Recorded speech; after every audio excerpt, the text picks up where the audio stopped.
There's no freedom without financial freedom. Take 0. All right. If there is any question I get more than anything else from family, friends, my kids' friends, you name it, colleagues, members of the Industry 4 community, all that, it is lessons about financial freedom. It's questions about financial freedom and kind of how did I manage money. All right.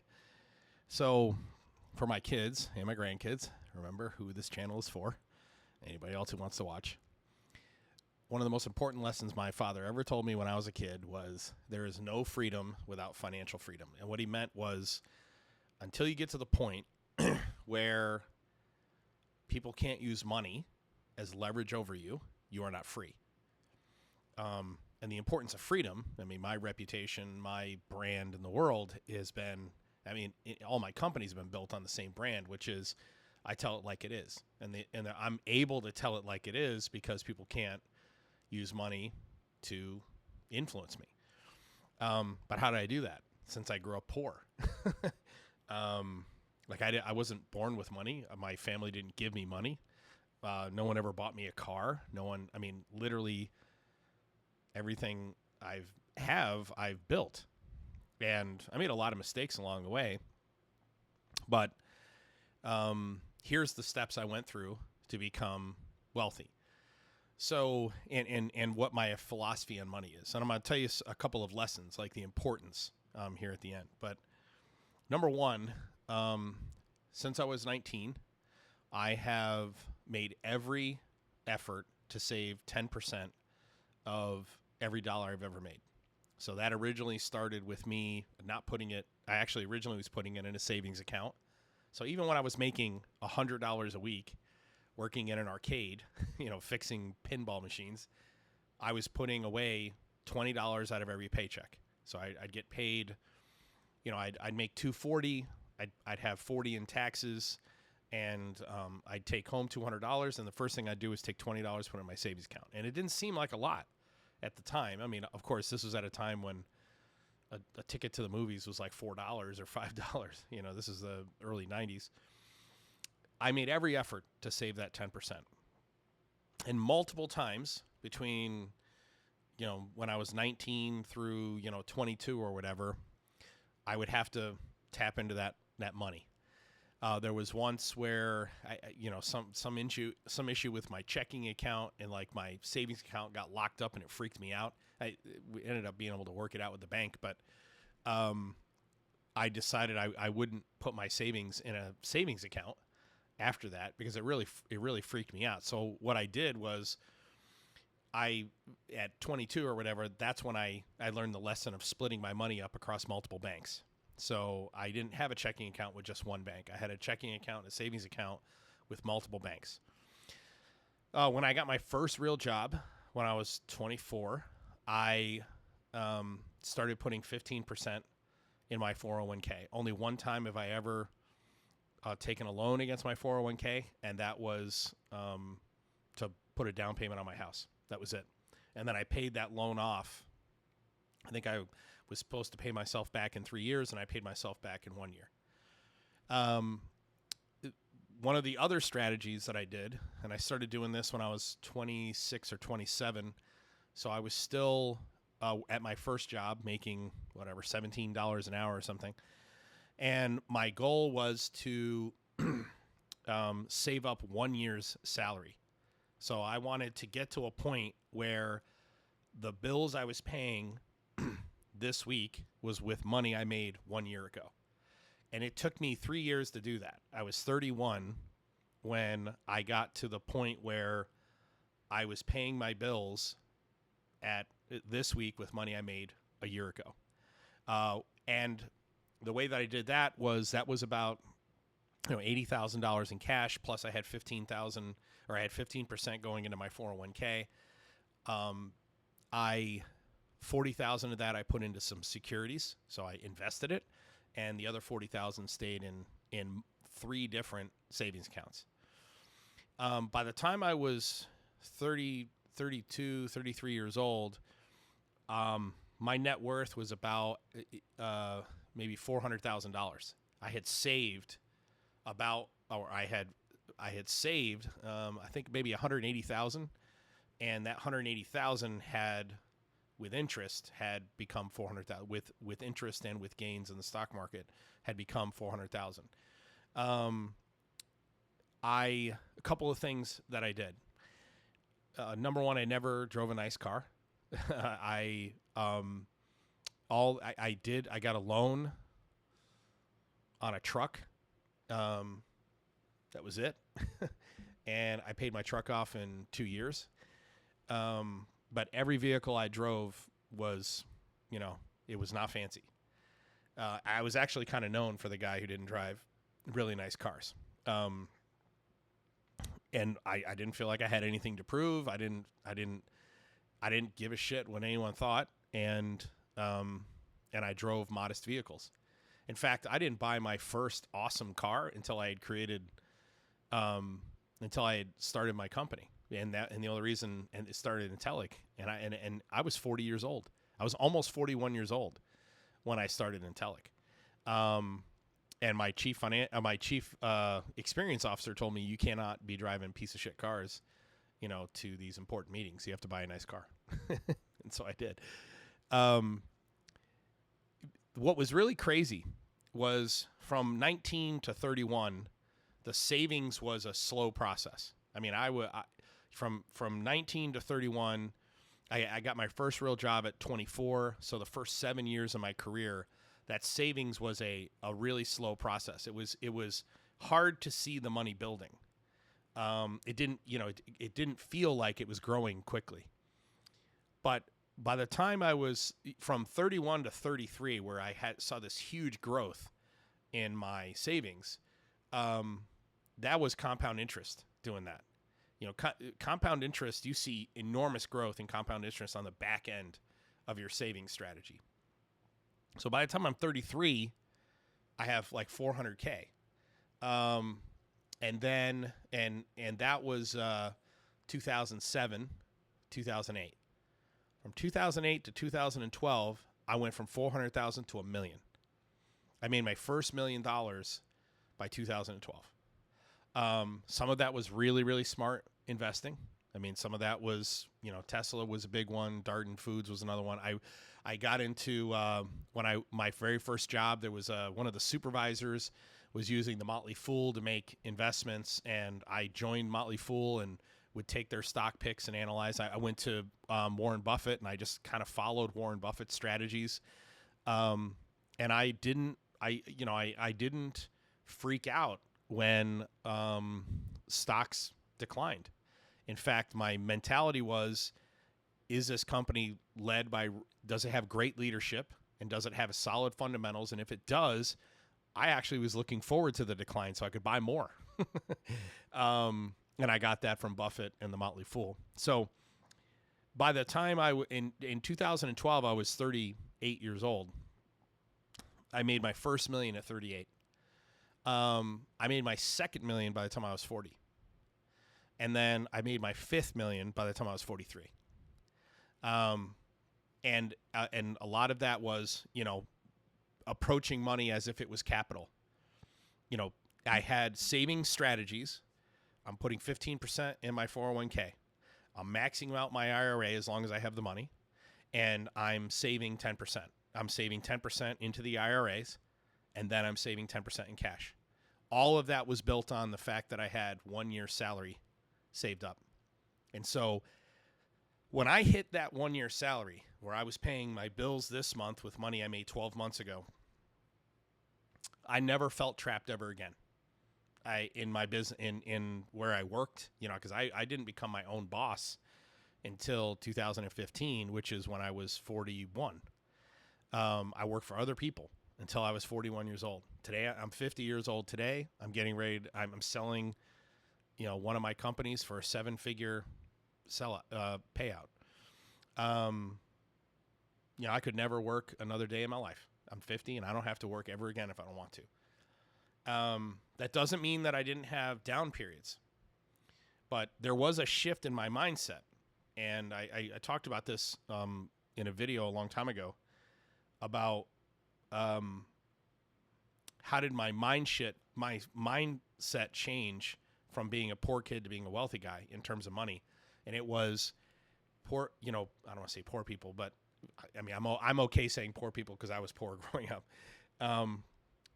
My family, we saw our money as a sawtooth. Money came in, and over a 2-week period, the bank accounts went down as we tried to live, and then the money went up. That didn't happen to me because by the time I had that year, so I was paying my bills with savings. My bills were less than what I made. So my checking account only went in a 45-degree angle up. Money would come into the checking account, it would go up, and I would pay my bills in savings. My checking account would just grow. And then once it got to say $20,000, $25,000, I would take a chunk of it, $12,000, $13,000 of it, and I would put it into some security or I'd put it into some savings. But I'd be paying my bills out of savings, out of cash savings. But what was happening was the amount of money I was putting into cash savings was greater than the amount of money that had to go out to pay my bills. And that happened through the growth of capital. But what the byproduct of that was that I saw money as a tool to make more money. And I don't care about money. I care about freedom. The reason I focused on the financial aspect of it was I wanted to be free. I didn't want anyone to be able to manipulate me with money. And even today, if you look at our financial strategies as a family, I've moved a huge chunk of my personal assets into a trust that I don't manage, an irrevocable trust that I don't manage. That completely, if I were to get sued or whatever, it can't be touched. The big ranch I just bought out in East Texas, that's a holding company owns the land, and then another LLC leases the land from the holding company. Once there's any real equity in there, then we'll transfer that into a trust, and it'll be isolated. Basically, my sons and I will, basically I'll be transferring the ownership into a trust where one of my sons is the trustee. And when I die, they just assume ownership. And then I can use, my cash savings to borrow against, et cetera, et cetera. I view capital as something I make more money with. I use money to make more money. So what are some of the strategies, some of the things that you must do? Okay, first off, number one, in the beginning, before you save up that 1 year's worth of money, 90% of all the money that you spend should go to needs. Okay, and it requires a lot of discipline to determine what's a need and a want. Okay, so you may say, I need an apartment or a house. Well, but the question is, how big of a house do you need? So when someone says, all my money's going to this mortgage on this 5,000 square foot home, and that's half my salary going to my mortgage, you live in too big of a house. I lived in modest homes. Even to this day, I live in a house. My house is on a golf course in North Dallas. I have a nice house, but my house is not $1 million. And I could easily afford $1 million home. I could live in a super affluent community. I do not. I don't live in South Lake. I don't live Highland Park. I live in a very modest community that's a safe community, and my house is on a golf course, and I pay a fraction for my home than other people in my situation. I don't have anyone to impress, okay? Which brings me to my next point about money. The people who have real money don't look like they have money. If there's anything I've learned, the only things that I do that would make you believe I have money, I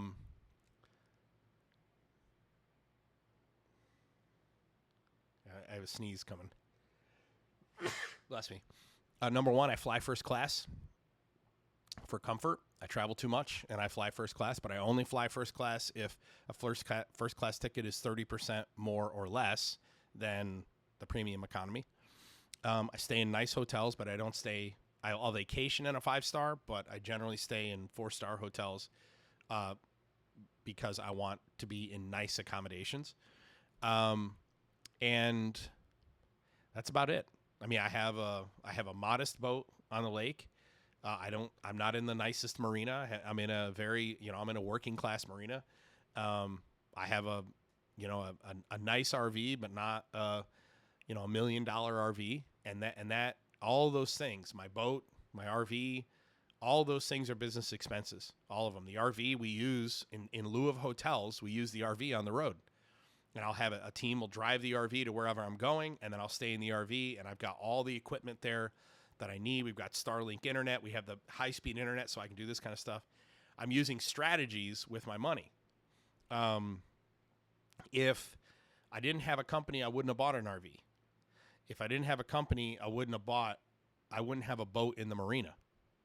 I would have bought a boat, but I wouldn't have put it in the marina. Our team uses it for team building events, and in fact, the vast majority of the time it goes out, it's team building events. But I want to go to this one other point about money. 90% what you need, 10% what you want, and that requires discipline. Okay. Number 2, the philosophy should be that you're paying yourself with your own money. Okay. And number 3. Ask yourself if money burns a hole in your pocket. Like there came a time where I just got used to having money, and it didn't burn a hole in my pocket anymore. And that was probably when I was 22, 23. I didn't get this urge to go buy something. You know what I mean? Right now, when I get paid, I couldn't tell you how much money's in my checking account right now. I wouldn't even be able within $100,000. I'd be able to tell you how much money is in my checking account. I have a team that checks it for me. Nearly all my transactions now are on rewards cards, and then my cards get paid off at the end of the month. And then we use those rewards oftentimes to donate. Like all my miles on American Airlines, I donate away. I don't use them myself. I want to tell this importance of financial freedom. You do that 90-10, save up 90% what you need to do, 10% what you want to do financially, save up 1 year's salary, 10% of everything you make past your 401k. So past your 401k contribution, 10% of everything you make should go into savings. Are there times you're going to have to tap into your savings? Absolutely. There's emergencies that pop up. Until you have that year's worth of salary saved, you could have some cataclysmic failure where you're gonna have to have a huge outflow of cash. But I want to talk about this importance of freedom, financial freedom. Everything that I've done, I don't think I'm special. I think anyone can do what I've done. They may not be able to do it the way I did it, right? I mean, I have a unique skill in my industry, and I think that I don't think that you don't have to have a skill set that's as valuable as my skill set is in my industry. I don't think you don't need that. I know you don't need that. Even my kids, if you look at my kids, my 20-year-old son, my 25-year-old son, they're way ahead of the curve financially. And part of that is because we're a legacy family. Like, I didn't raise my kids for them to move out and go on the other side of the country and, build up $250,000 of educational debt and then try to buy a house at 20. We don't do that. We operate our finances as a family. My kids and me, my sons and I, the ranch we bought together. We operate as a unit. I didn't raise my children to go out into the world by themselves. They can if they want to. They have that freedom, but they've chosen not to. We operate as a unit. But I want to talk about like the importance of financial freedom, okay, and how it's made a huge difference in the people I love, their lives. Multiple times in the last 2 years, the fact that I am financially free has fundamentally been a huge advantage to people I care about. I've been able to pay for lawyers. I've probably spent $15,000 on legal retainers for friends and family in the last 2 years. All in situations where, I'll give you an example. My ex-wife, she had a storage area. We had a storage area as part of our divorce that we put her stuff in. The year and a half after our divorce, she finally wants to get the stuff out of the storage area. She's never even seen it. You know, she comes back to Dallas. She wants to get her stuff out of the storage area. My son Josh and I are on the way. I'm flying somewhere. We're on the way to the airport. Tanya goes to the storage area to get her stuff.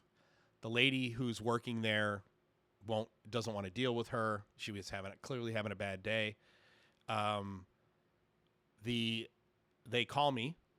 Tanya calls me and says, "Hey, will you let her know that, you know, it's okay?" And the lady gets on the phone, and I could tell right away that there was something, you know, wrong with her. She woke up on the wrong side of the bed. So I just asked her, "Hey, can you just give me the number to your regional manager and I'll take care of it? I can grease the wheels." Now, the reason I can grease the wheels is because I know the CEO of this company. He and I are on the, you know, Chamber of Commerce together and stuff, and I know who he is. So I just wanted to get to the regional manager, let him know, "Hey, I'm friends with so and so. Can you please call the lady who's working there and just let her know that that stuff in that storage area is my ex-wife. It's her stuff. It's not mine." And the lady just loses it. Just, you know, as soon as I asked to talk to the regional manager, she flips out, hangs up, starts screaming at my ex-wife, and then throws a drink at my ex-wife. Throws a drink at her, and calls the police. So the police show up, and, you know, the police, the police department doesn't want to deal with this, this thing. And, you know, they don't want to deal with this drama or whatever. My ex-wife, you know, they ask her if she wants to press charges. She doesn't want to. I tell her, "Hey, you need to press charges. You can't. I own a company. I own many companies. If one of my employees did this, I would expect charges to be pressed, which is going to put pressure on me to do something about it as the owner of the company." So she presses charges. The other lady presses charges. The police officers are pissed off. They tried to talk them both out of pressing charges. So they just throw the book at both of them. They actually write, you know, and I don't remember what my ex-wife, the ticket was, but it was disturbing the peace or whatever. And the police department, you know, there's video footage, right? So the police department doesn't want to do any investigation whatsoever. So we secure an attorney for my ex-wife right away, and then I hire a private investigator, and that private investigator goes and gets the footage. We take that footage. It costs me money. Takes the footage, and that footage goes to the CEO of the company, which they had already looked at it. It goes to the police department, goes to the judge, all that stuff, and they basically, you know, we get an apology. All the charges get dropped against my ex-wife. By the way, the police department had no intention of ever getting the footage. The only reason that footage came out was because we hired a private investigator and subpoenaed the footage. That cost me $10,000. But that was the difference between my ex-wife getting caught up in a situation where she did absolutely nothing wrong. I mean, in fact, I have the video footage on my desktop here, but part of the deal is we cannot show that footage. We also can't mention the name of the company. That was part of the deal when we did it. It's actually sitting on my desktop. I just looked at it here a second ago. It was a situation where she did nothing wrong. And the only way she was going to be able to clear her name was with money. Like, I mean, that's the way our world works. And that's happened multiple times. I have another close member of our family, you know, extended, was harassed by the police, charged with a crime that they didn't do. And we had to, you know, we hired an attorney. That attorney, that cost me $15,000. But what happened? All the charges got dropped.